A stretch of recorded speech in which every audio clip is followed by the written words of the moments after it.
Hey, what's up guys? This is the SenCan rotary fabric cutter tool here. This thing is actually really powerful. I went ahead and I cut some really thick cardboard that I had sitting around. That stuff was probably close to 3/4 inches thick. I think what this is rated for is capable of cutting up to 1 inch thick stuff. So I went ahead and cut the cardboard. To be honest, I didn't expect it to do it, but it has a lot of power and it cut right through it.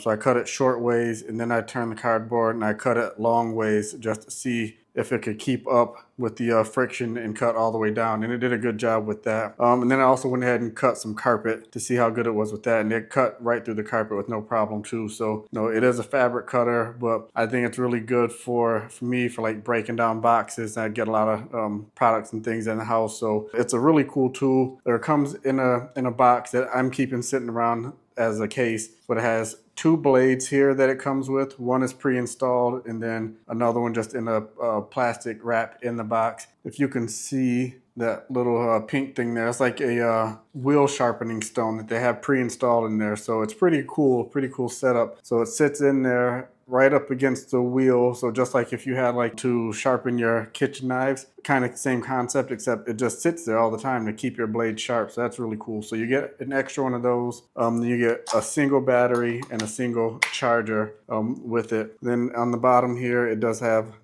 just the safety. So it's kind of like a dual safety. You have to push down the trigger and the safety trigger at the same time. And then on the back side or top side here, you can see there's your battery life indicator. I only charged it for about an hour or less before I checked it and saw that it was fully charged. I haven't ran this thing down to dead yet to figure out how long it takes to charge from dead to 100%. Yeah, I just wanted to give you that quick demo, guys, and let you know what I think about it. And yeah, definitely a strong tool. I mean, I could see it being used for definitely sewing projects, arts and crafts at home, but I think it's strong enough to even be used in like commercial or industrial type settings. So definitely if you need a rotary tool for fabric or whatever else type of things like that, cardboard, definitely a good one to check out.